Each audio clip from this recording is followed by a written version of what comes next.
And I've got to thank my friend Diego Moreno for this because he's drawn my attention to it.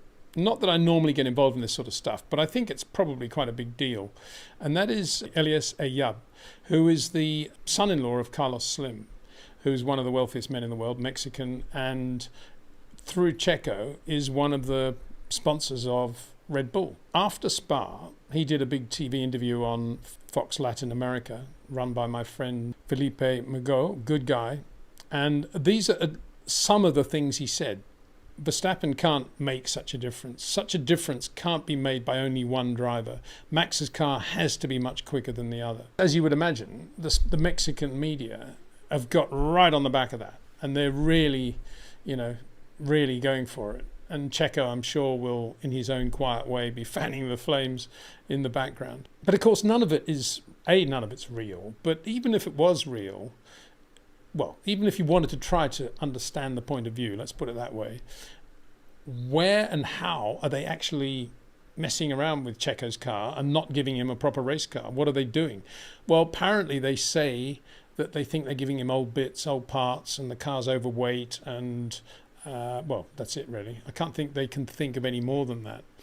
Now, the concept of Red Bull, racers as they are, knowing that Max Verstappen could have a problem at any minute, at any race, because that's the way Formula One is, and that then they want their other car to be winning the race if possible. The concept of Red Bull actually deliberately making Checo's car heavier or fitting old bits that are going to break or something is just so ridiculous that, well, I mean, I've grown up. I mean, I've worked for Formula One, I worked for Ferrari and Williams, and I can tell you now, I mean, because I grew up with Patrick Head, really, I guess, there is absolutely no way in the world you would ever compromise the performance of a car deliberately. You might err on the side of safety when it comes to the gauge of something where you want a bit stronger, a bit thicker. I'm talking about no, we don't want this car to be too quick, so we're gonna slow it down. Yeah, maybe and occasionally in the history of the sport there have been examples of strategy coming into play, and a quick driver is told to come in when he doesn't want to come in, and then the pit stop maybe takes longer than it should. I'm not talking about that either, because there are no real indications of that happening at Red Bull at all. So I'm intrigued to know what Mr. Ayub actually thinks Red Bull are doing to make Checo's car slower than Max's, on the basis that he must think that Checo's as quick as Max. So on the back of all that, bear with me now, on the back of all that, I decided I knew that you've seen, I think, probably the pictures I personally took at Monaco on Saturday, going through Rascasse, and you got quite a good feel there for what various drivers are doing and how different within a team one driver could look from another, or how similar. So then I thought, okay, we've done that. I don't want people to think that I'm in any way trying to fudge this. So I think I'll go through the Red Bull media hub and look for their own photographs to see if there are any on the same corner of their two drivers, taken more or less at the same time, on the same tyres, the same situation, just to see if we can see any differences between Max and Checo. So that's what I did.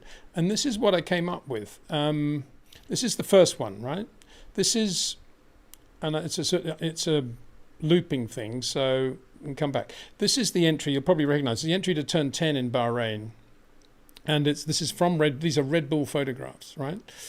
And to get to the position you see Max Verstappen in there, he's been unbelievably good through turn 9, which is a very, very fast kink. He's been just wide of the center of the road, which is where most cars are. He's braking on the edge of the marbles just to get the car nice and square and flat. He's not braking hard, he's just getting the nose down. And then he's getting the car in a position, you can see there, where he can get in nice and early with his nice and early turn in, get a rotation, but he's focused only on getting the diagonal exit on that long straight that leads down to turn 11, because that's the key to this whole area, and that's why it's a great bit of road.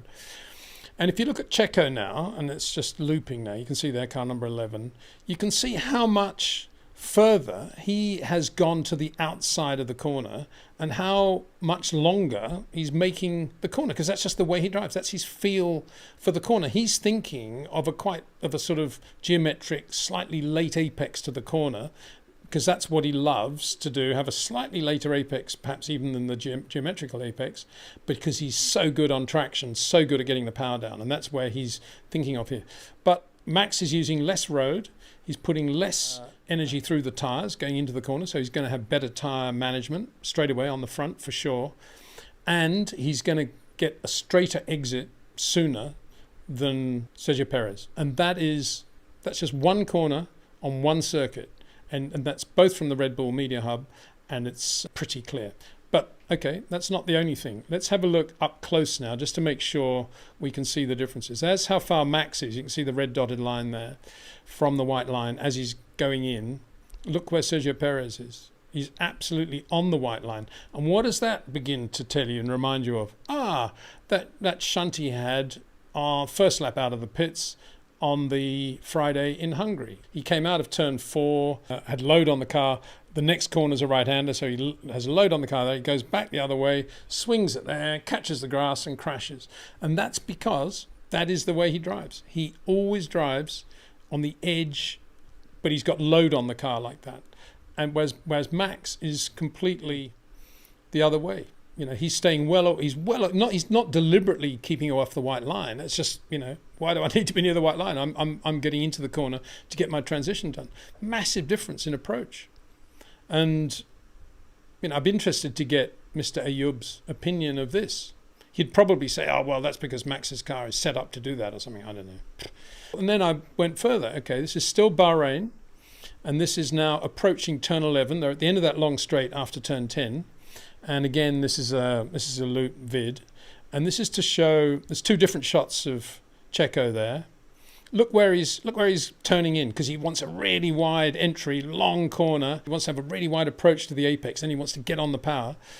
And you can see there, he's riding the curbs, going in. And so that is exactly why he had that shunt in Hungary, because he does that. Look where Max is, absolutely position perfect. Not on the rumble strips at all. And that's a quick approach there going into turn 11. So that's another thing, less prone to mistakes. And one thing leads to another. You have the crash in Hungary. The mechanics have to spend a lot of time building it. That might set things back in another dimension. You might not be learning something you should have been learning at that point, and so it goes on. So, okay, that's that one. Oh, yeah, but that's Bahrain. Checo's been really good since then. Okay, fine. Okay, let's have a look at Miami now. This is a great thing. I found these in the Miami thing of the Red Bull Media Hub. And this is just a still image of Max Verstappen approaching a right-hander. I don't know how quickly he's going there. I'd have to guess that because it's Miami, it's probably not that quick. I would think he's 90 to 100 miles an hour there, probably. You can see the position of the car anyway. You can see a little bit of the side pod on the right-hand side as you're looking at the picture, between the front and rear wheels. And you can see where the rear wheel is relative to the white line. And you can see it's the third of the red stripes on the curb there. Okay. Now we're going to look at Sergio Perez. Can't even see the side of the side pod. He hasn't turned anything like as much as Max. So he's turning in there. Even there, in Miami, he's turning in considerably later than Max Verstappen. So it's not just Rascasse and Peter Windsor's pictures from the Saturday at Monaco. It's everywhere. Everywhere you can see comparison photographs. Max is turning in earlier and shortening the corners compared with Sergio Perez. I'm sure a lot of people out there, probably all the Mexican fans, probably think I'm very anti-Perez.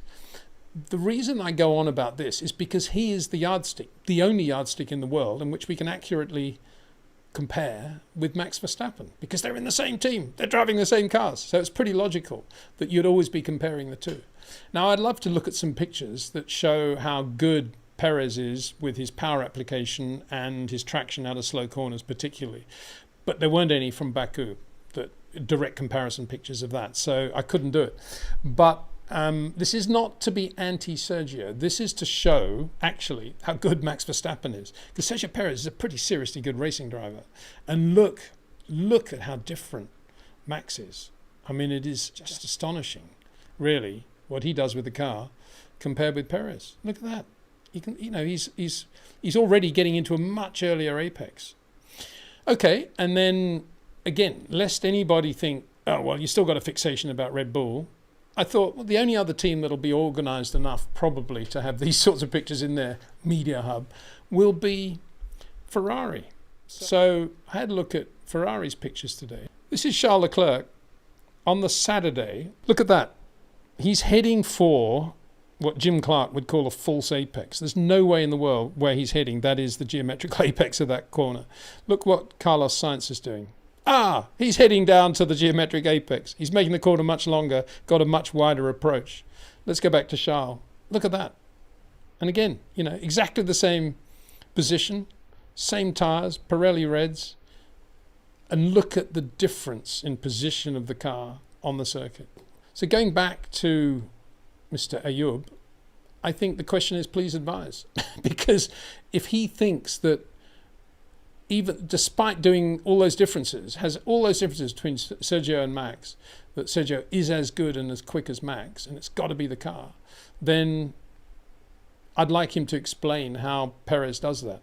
I'd really like to explain how he can be as quick as Max if he's driving like that. I'm not saying it's badly, it's just different. When I say driving like that, I don't mean to insult him. I just mean in that style.